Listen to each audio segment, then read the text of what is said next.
이재명 대통령은 오늘도 SNS에 잇따라 글을 올려 망국적인 부동산 투기를 무슨 수를 써서라도 잡겠다고 공언했습니다.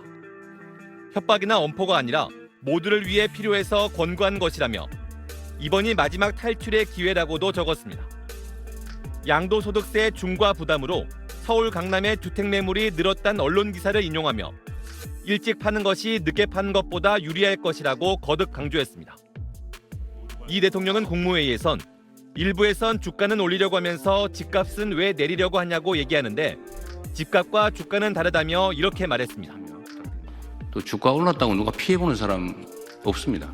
또 집값이 부당하게 오르면 집 없는 사람들이 너무 고통스러워지죠. 부동산에 집중된 투자의 폐해도 언급했습니다. 투자 자산이 집값에 또 부동산에 매여가지고 생산적 영역이 사용되지가 못해서 그 사회 경제 구조가 왜곡됩니다. 정부는 다주택자 양도소득세 중과 유예 조치를 오는 5월 9일 예정대로 종료하겠다는 방침을 거듭 확인했습니다. 다만 잔금 기간 등 현실을 고려한 일부 예외 조치는 검토 중입니다. 5월 9일까지 계약을 하고 3개월은 좀 짧을 것 같아서 6개월 내에 잔금을 지불하거나 등기를 하는 경우까지 유예를 하는 방안을.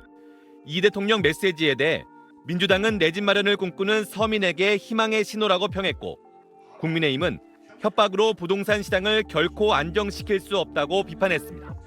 SBS 김수영입니다. 이재명 대통령이 오늘 SNS에 올린 글입니다. 국민의힘이 정부의 부동산 정책을 비판했다는 내용의 언론 기사를 공유하며 망국적 부동산 투기 옹호도, 시대착오적 종북몰이도 이제 그만하시면 어떻겠냐고 썼습니다.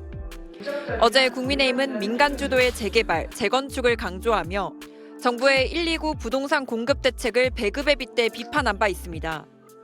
이 대통령은 단속만으론 집값 과열을 잡을 수 없다는 야당의 비판을 겨냥해선 투기 옹호라고, 부동산 배급이란 야당의 표현에 대해선 종북몰이라고 각각 반박한 걸로 보입니다. 이 대통령은 또 강남에 주택 급매물이 나오고 있다는 기사도 공유했는데 정부의 부동산 정책 덕에 시장에 변화가 있다는 걸 강조하려는 뜻으로 해석됩니다. 지난달 23일 다주택자 양도소득세 중과 유예를 연장하지 않겠다는 글을 시작으로 이 대통령이 그동안 SNS에 올린 부동산 메시지는 10건에 이릅니다.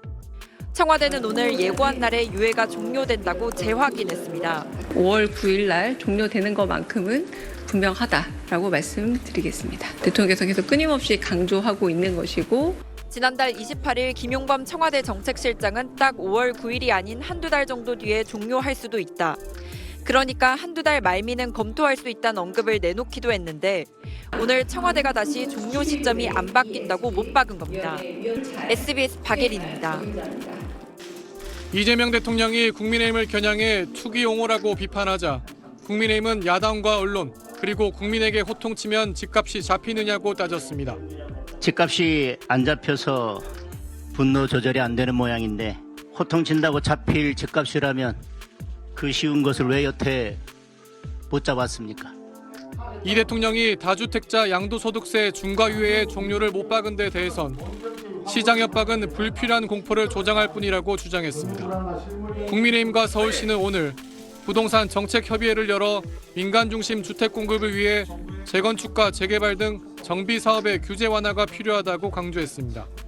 오세훈 시장은 정부의 129 주택 공급 대책이 더 빨리 더 많이 공급할 길을 스스로 차단했다면서 실효성이 떨어진다고 비판했습니다.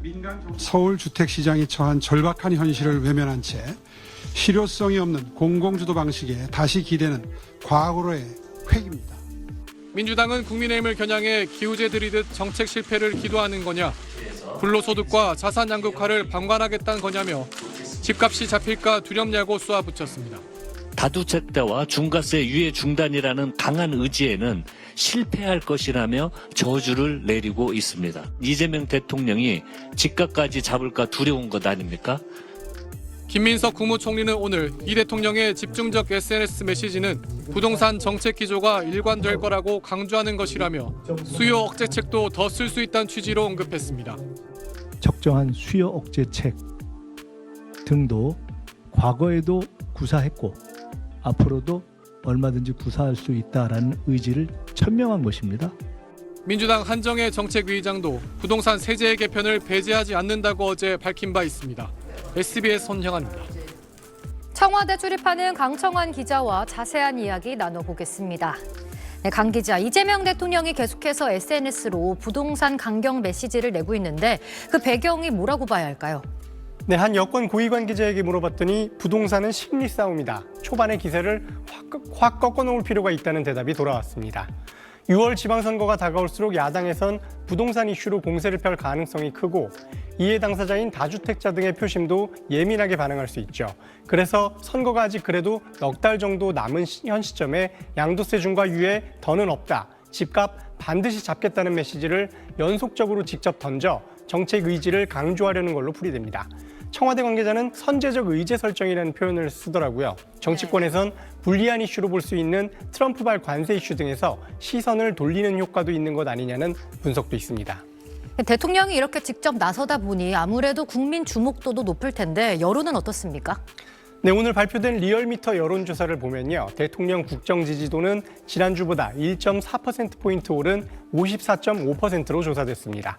지난주 돌출한 트럼프발 관세 악재에도 소폭 오른 건데 여론조사 업체 리얼미터는 증시 호황뿐 아니라 양도세 중과 부활, 129 부동산 공급 대책 발표가 수도권 전반의 지지세를 확산했다고 분석했습니다.